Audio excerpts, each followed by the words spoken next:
నమస్తే, welcome to Ramky talks. దేశం కోసం సరిహద్దుల్లో సైనికులు మాత్రమే పోరాడతారు. ఈ పోరాటంలో తన ప్రాణాలను కూడా అర్పిస్తారు. కానీ 17 మంది రైల్వే కూలీలు దేశం కోసం ప్రాణాలు అర్పించిన ఉదంతం కన్నీళ్లు తెప్పిస్తుంది. వారి త్యాగానికి, దేశభక్తికి జోహార్లు అర్పించకుండా ఉండలేం. ఈ వీడియోలో రైల్వే కూలీలు ఎందుకు దేశం కోసం ప్రాణాలు అర్పించారో మీకు చెప్పే ప్రయత్నం చేస్తాను. ఎందుకంటే ముందు మన ఛానల్ చేసుకుని వారు సబ్స్క్రైబ్ చేసుకుని పక్కనే ఉన్న గంట సింబల్ నొక్కండి. 1965లో భారత్ పాకిస్తాన్ మధ్య యుద్ధం ప్రారంభమైంది. యుద్ధం జరుగుతున్నటువంటి సమయంలో పాకిస్తాన్ రాజస్థాన్ సరిహద్దు ప్రాంతమైన సింధ్ లోని థార్ పార్క్ నుండి మునబావ్ పట్టణం తరువాత గద్రా నగరం వరకు పాక్ సైన్యాలు వచ్చేశాయి. గద్రా నగరంలోని కిషన్ గఢ్ కోటపై పాకిస్తాన్ తన జెండాను ఎగురవేసింది. ఈ సమయంలో భారత సేనలు గద్రా నగరానికి కొద్ది దూరంలోనే ఉన్నాయి. కానీ వాళ్లకు ఆయుధ సరఫరా లేదు. ఆయుధాలను తీసుకువెళ్లే రైలు మార్గాన్ని పాకిస్తాన్ పూర్తిగా ధ్వంసం చేసింది. ఈ సంఘటన 1965 సంవత్సరం సెప్టెంబర్ 8న జరిగింది. అప్పుడు భారత ప్రభుత్వం ఈ రైల్వే ట్రాక్ ను పునరుద్ధరించి ఆయుధాలను, ఆహార పదార్థాలను గద్రా నగరానికి సమీపంలో ఉన్న తమ సైన్యానికి అందించాలని నిర్ణయించుకుంది. ఒకవైపు పాక్ సైన్యాలు కాల్పులు జరుపుతున్నాయి, పెద్ద ఎత్తున దాడులు జరుగుతున్నాయి. రైల్వే ట్రాక్ పూర్తిగా ధ్వంసమైంది. ఇలాంటి పరిస్థితుల్లో 17 మంది రైల్వే కూలీలు రైల్వే ట్రాక్ ను పునరుద్ధరించడానికి బయలుదేరారు. ఒకవైపు కాల్పులు జరుగుతున్నా భయపడకుండా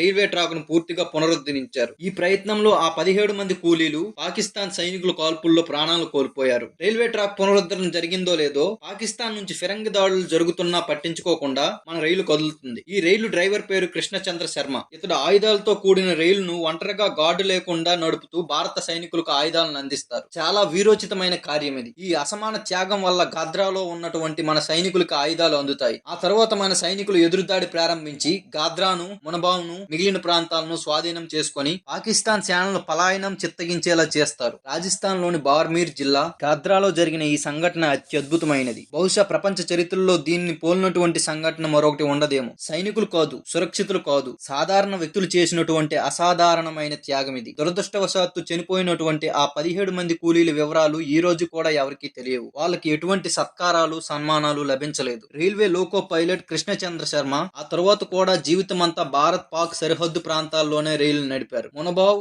బార్మీర్, సంతారి, జైసల్మీర్, ఫిడూషర్ వంటి సరిహద్దు ప్రాంతాల్లో ఉన్నటువంటి రైల్వే మార్గాల్లో రైలు నడిపారు. అత్యంత ప్రమాదకరమైన పరిస్థితుల్లో రైల్వే లోకో పైలట్ గా సేవలు అందించారు. జీవితంలో ఆయనకు కూడా ఎటువంటి సన్మానం, సత్కారం జరగలేదు. కానీ దేశం కోసం ఈ పని చేశానన్న తృప్తితో ఆయన ఉద్యోగం చేశారు. పదవీ విరమణ తరువాత కూడా ఆయన సరిహద్దు ప్రాంతాల్లో ఉన్నటువంటి ప్రజల సేవలో తరిస్తూ మరణించారు. కృష్ణచంద్ర శర్మ మరియు ఈ 17 మంది రైల్వే కూలీలు చేసినటువంటి అసమానమైన త్యాగం 1965 భారత్ పాక్ యుద్ధంలో బార్మీర్ సెక్టార్ లో భారత విజయంలో కీలక పాత్ర వహించింది. ఇటువంటి అజ్ఞాత వీరుల గాథలను స్మరించుకోవడం మన కర్తవ్యం.